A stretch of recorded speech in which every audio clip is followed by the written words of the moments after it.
नमस्कार मंडळी. आज आपण हनुमान जयंती स्पेशल गोऱ्यातील रोडगे बनवणार आहोत. तर आज आपण गोऱ्यातील रोडगे कसे बनवायचे तेही मुंबईसारख्या शहरामध्ये फ्लॅट सिस्टीममध्ये हे गोऱ्यातील रोडगे कसे बनवले जातात, कसे बनवू शकतो ते या व्हिडिओत बघणार आहोत. तर आपल्याला सर्वप्रथम जाड दळून आणायचं आहे. गव्हाचं असं रवाळ जाड पीठ पाहिजे. त्यानंतर आपण नेहमीप्रमाणे कणिक मळतो त्यात मीठ घेतो, त्याच्यापेक्षा आपल्याला थोडं जास्त मीठ घ्यायचं आहे आणि हे व्यवस्थित मिक्स करून पाणी टाकून याचा दाटसर घट्ट गोळा तयार करून घ्यायचा आहे. विदर्भ आणि खानदेश यामध्ये बनवले जाणारे हे गोऱ्यातील रोडगे खूप प्रसिद्ध आहे. तसेच बाफलेसुद्धा बनवतात. वेगवेगळ्या प्रकारची ही रेसिपी केली जाते आणि खाल्ली जाते. लहानापासून मोठ्यापर्यंत सर्वांची आवडती ही रेसिपी आहे. आमच्या घरामध्ये रोडगे बाफले हा सर्वांचा आवडता प्रकार आहे. त्यामुळे वेगवेगळ्या प्रकारचे मी रोडगे झाले, बाफले झाले किंवा दाल बाटी झाली, ओव्हनमधले रोडगे नेहमी बनवत असते. परंतु बरेच वर्षापासून माझी इच्छा होती की आपण गोवऱ्या आणून लोखंडाच्या टोपलीमध्ये हे रोडगे आपण भाजून बघू जमतात काय. कारण आता आपण बिल्डिंगमध्ये राहतो. अशा परिस्थितीमध्ये गोवऱ्या पेटवणं, कारण गोवऱ्या पेटवल्या म्हणजे त्याचा धूर होतो आणि धूर घराच्या बाहेर गेला म्हणजे बाहेरचे लोक काही विचार करू शकतात, यांची इथं आग वगैरे तर नाही लागली. ही गोष्ट जरा रिस्की वाटायची. परंतु यावेळेस ठरवलं की आपण गोवऱ्याचे रोडगे करूनच बघू. मग काय रोडगे करायचे तर त्यासाठी तयारी सुरू झाली. तर माझे मिस्टर गावी गेले होते, तर त्यांच्याकडनं गावावरून आम्ही गोवऱ्या मागवल्या. काही गोवऱ्या इथे विकत मिळतात तर त्यासुद्धा आणल्या आणि काही गावावरून आणल्या. तर आता आपण पीठ मस्त मळून घेतल्यानंतर अर्धा तास ते झाकून ठेवलं होतं आणि आता रोडगे कसे बनवायचे ती पद्धत तुम्ही आता बघा. वेगवेगळ्या प्रकारचे रोडगे बनवतात. एक मोठी पुरी बनवतात, नंतर छोट्या छोट्या पुऱ्या बनवतात आणि त्याला तेल लावून त्या एकामध्ये एक ठेवून त्याचे रोडगे बनवतात. आणि आता आम्ही अशा प्रकारे बनवतो. ही पद्धत थोडी सोपी वाटते आणि झटपट होते. असे रोडगे बनवायची पद्धतसुद्धा वेगवेगळी आहे. याला रोडगे घडवणं म्हणतात. तर वेगवेगळ्या प्रकारे रोडगे घडवतात आणि तयार करतात. तर सर्व रोडगे आता आपण व्हिडिओत दाखवल्याप्रमाणे तयार करून घेणार आहे.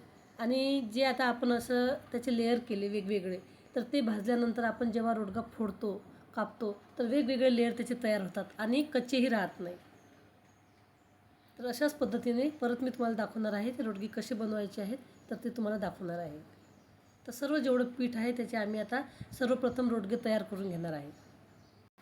गावा साईडला जेव्हा हे रोडगे बनवतात तेव्हा अर्धे जास्त रोडगे बनवून झाल्यानंतर एका साईडला गोवऱ्या पेटवायचा कार्यक्रम चालू होतो. म्हणजे गोवऱ्या पेटल्यानंतर त्या लवकर विझतात, तर त्या थंड होऊ नये किंवा विझू नये, त्याची राख गरम राहावी, आपले रोडगे व्यवस्थित भाजले जावे म्हणून एका साईडला गोवऱ्या पेटवायचा सुद्धा कार्यक्रम करतात. तर मी आता परत तुम्हाला एक रोडगा बनवून दाखवते.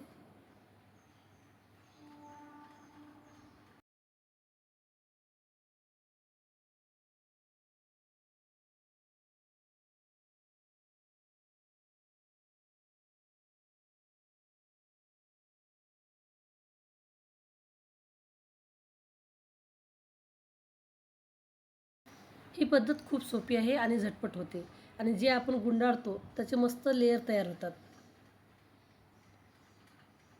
ज्याप्रमाणे आपण पुरणपोळी करताना सारण आतमध्ये भरतो आणि वरचं जे लेयर आहे, वरचा भाग आहे तो एकत्र करतो, त्याचप्रमाणे आपल्याला रोडगे करायचे आहेत. एक प्रकारचे आपण मोदकही तयार करतो, फक्त त्याला कळ्या पाळतो. बघा असे रोडगे आपल्याला छोटे छोटे बनवायचे आहेत. गावा साईडला बाहेर अंगणामध्ये शेतामध्ये हे रोडगे केले जातात. तर तेव्हा ते लोक डायरेक्ट रोडगे केल्यानंतर भाजतात, गोवऱ्याच्या राखीमध्ये भाजतात. परंतु आता आपल्याकडे गोवऱ्या कमी आहे आणि जास्त आग होऊ नये, जास्त विस्तव तयार होऊ नये म्हणून आपण हे रोडगे आता आधी इडली पात्रामध्ये वाफवून घेणार आहोत. रोडगे मस्त छोटे छोटे तयार केलेले आहे, कारण हे आता आपण इडली पात्रामध्ये ठेवून वाफवणार आहोत. तर 15 ते 20 मिनटं मीडियम गॅसवरती रोडगे वाफवून घ्यायचे आहे. तर रोडगे वाफवण्याचे 2 कारण आहे. एक तर रोडगे मस्त वाफवले जातात, आतमध्ये कच्चे राहत नाही आणि दुसरी गोष्ट म्हणजे कमी राखीमध्येही हे रोडगे आपण मस्त भाजू शकतो. म्हणजे कारण आपले रोडगे तर आधीच भाजलेले असतात, शिजलेले असतात, त्यामुळे ते पटापट भाजले जातात आणि मस्त कडक होतात. इडली पात्र म्हणा किंवा एखादा मोठा टोप त्याच्यावर चाळणी ठेवूनही तुम्ही हे रोडगे वाफवून घेऊ शकता. खाली मात्र आपल्याला यामध्ये पाणी टाकायचं आहे आणि 15 ते 20 मिनटं मस्त हे रोडगे वाफवून घ्यायचे आहेत. तर 15 ते 20 मिनटानंतर आता मी रोडगा चेक करून बघणार आहे, तो आतमध्ये कच्चा वगैरे राहिला नाही.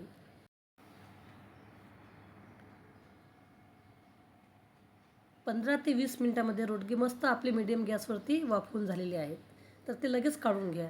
एका साईडला आपलं तुरीच्या डाळीचं वरण, वांग्याची भाजी आणि आमसुलाची कढीही तयार आहे. लगभग जेवणाचा बेत तयार आहे. आता अशा प्रकारची माझ्याकडे ताराची चाळणी आहे. त्याच्यावरती वांगी भाजतात. जेव्हा वांग्याचं भरीत करतात तेव्हा याच्यावरती वांगी ठेवून भाजले जातात. तर ती असल्यामुळे मी त्याच्यावरती आता गोवऱ्या ठेवून हे गॅसवरती पेटवते. डायरेक्ट टोपल्यामध्ये जर मी गोवऱ्या ठेवल्या असत्या तर त्या पेटवायला मला रॉकेल किंवा इतर काही साहित्य लागलं असतं आणि गोवऱ्यासुद्धा लवकर पेटल्या नसत्या. तर ही पद्धत खूप सोपी आहे. तुम्ही डायरेक्ट गॅसवरती गोवऱ्या ठेवा आणि त्या पेटवा. लगेच पेटतात, जास्त वेळ लागत नाही आणि जास्त वेळ आपल्याला गॅस चालू ठेवायची गरज नाही. एक वेळ गोवऱ्याने पेट घेतला त्यानंतर तुम्ही गॅस बंद करा, त्या गोवऱ्या आपोआप पेटतात. तर बघा आता मी गॅस बंद केलेला आहे. 2 मिनटामध्ये मी गॅस बंद केलेला आहे आणि गोवऱ्या आता आपल्या मस्त पेटलेलेसुद्धा आहेत. आणखी काही गोवऱ्या आपल्याला लागणार आहे तर त्या मी आजूबाजूला ठेवून गोवऱ्या मस्त पेटवून घेणार आहे.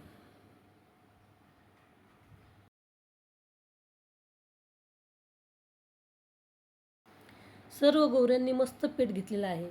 त्यानंतर तुम्हाला आता हे टोपली कुठे ठेवायची आहे, तर लादीवर ठेवायची आहे. तर लादीला तळा जाऊ शकतो. तर त्यासाठी विटा असतील तर विटा 2 ते 3 विटा खाली ठेवा आणि त्याच्यावरती टोपली ठेवा. तर माझ्याकडे दगडाचा खलबत्ता असल्यामुळे मी तो खाली ठेवलेला आहे आणि त्याच्यावरती आता ही टोपली ठेवलेली आहे, जेणेकरून आपली लादी खराब होणार नाही. एका साईडला आपले रोडगे तळणंसुद्धा चालू आहे, कारण आमची मुलं आहेत जी गोवऱ्यातील रोडगे खात नाही. त्यांना ते वेगळं वाटते की एक गाईची शी आहे आणि अशामध्ये हे रोडगे बनवतात आणि खातात. तर त्यांना नाही जमत म्हणून मी काही रोडगे त्यांच्यासाठी तळून घेणार आहे. तर आता गोवऱ्या मस्त पेटलेल्या आहे आणि त्या थोड्याशा थंड करण्यासाठी किंवा त्यांचं जे आग आहे ती कमी करण्यासाठी यामध्ये थोडंसं आम्ही पाणी शिंपडलेलं आहे आणि त्याच्यावरती आता मस्त रोडगे ठेवत आहे. विस्तव जर आपला जास्त प्रखर असला तर आपले रोडगे लगेच जळू शकतात. तर बघा आमचा विस्तव थोडासा प्रखरच आहे, आग जास्त आहे, त्यामुळे रोडगे पटापट आम्हाला उलटा लागतात, नाहीतर ते जळू शकतात. उलटपालट करून रोडगे मस्त शेकायचे आहेत. तसे तर रोडगे आपले शिजलेले आहे, परंतु हे कडक होण्यासाठी उलटून पालटून ते शेकायचे आहे. हीच एक महत्त्वाची गोष्ट आहे आणि थोडीशी खबरदारीची आहे, कारण शेक लागतो, चटकाही लागतो आपल्याला रोडगे भाजताना, परंतु खायला खूप मस्त लागतात गोवऱ्यातील रोडगे. थोडेसे चटके लागले तरी हरकत नाही. तर आता आपले रोडगे लगभग शेकून झालेले आहेत. तर आता विस्तव अजून भरपूर आहे, त्यामुळे घरातील काही पापड काढले ते सुद्धा मी या विस्तवावर आता भाजून घेणार आहे, कारण विस्तवावर भाजलेले पापड खायला अप्रतिम लागतात. अशाच प्रकारच्या नवनवीन पारंपरिक रेसिपी जर आपल्याला बघायच्या असतील, आपल्याला आवडत असतील, तर विदर्भ स्पेशल पाककला आणि संस्कृती या चॅनलसोबत तुम्हाला जुळून राहावं लागेल आणि त्यासाठी तुम्हाला चॅनलला सबस्क्राईब करावं लागेल. बाजूला घंटीचं बटन असते त्याच्यावर देखील क्लिक करावं लागेल, जेणेकरून यापुढे जेही व्हिडिओ मी अपलोड करेल त्याची माहिती, त्याची नोटिफिकेशन तुमच्या मोबाईलवरती लगेच येईल आणि माझे येणारे पुढील व्हिडिओ तुम्ही न मिस करता सहज बघू शकाल. तर आता पापडसुद्धा आपले भाजून झालेले आहेत आणि राख थोडी थंडसुद्धा झालेली आहे. तर आता रोडगे मी खाली ठेवलेले आहे आणि त्याच्यावरती ही राख वरून टाकत आहे, जेणेकरून जेही काही आता रोडगे आपले थोडेफार कच्चे असतील, नरम असतील, ते कडक होण्यासाठी असं करणं जरुरी आहे. तर याला रोडगे राखेमध्ये दाबून ठेवणे म्हणतात. टोपलीसुद्धा खूप गरम आहे आणि राखही गरम आहे. तर रोडगे मस्त कडक टणक होण्यासाठी राखेमध्ये थोडा वेळ 10 मिनटे तरी ठेवतात. 10 मिनटानंतर रोडगे काढून घेतात. तर रोडगे मस्त तयार झाले आहे, कडक झालेले आहे, राख लागलेली आहे. तर पूर्ण त्याची राख जी आहे ती काढून टाका, झटकून झटकून काढून टाका आणि त्यानंतर एखाद्या स्वच्छ कपड्याने हे पुसून काढा. मस्त रोडगे तयार आहे आणि आपली राख प्रखर असल्यामुळे काही काही रोडगे थोडेसे जळालेले आहेत, तर ते आपण काढून टाकायचे आहे. ते खायलाही चांगले लागतात, परंतु काही काहींना आवडत नाही, तर तो जळालेला भाग काढून टाकायचा आहे आणि बाकीचा रोडगा खायला घ्यायचा आहे. तर बघा अशी ही आमची जेवणाची थाळी तयार झालेली आहे. तर जेवणामध्ये तुरीच्या डाळीचं वरण आहे, त्यावरती साजूक तुपाची डाळ टाकलेली आहे, कोकमची कढी आहे, वांग्याची भाजी आहे, डाळ भात आहे आणि गोडमध्ये कलाकंद आहे. रेसिपी आवडली तर लाईक करा, कमेंट करा आणि शेअरही करा. या मंडळी जेवायला.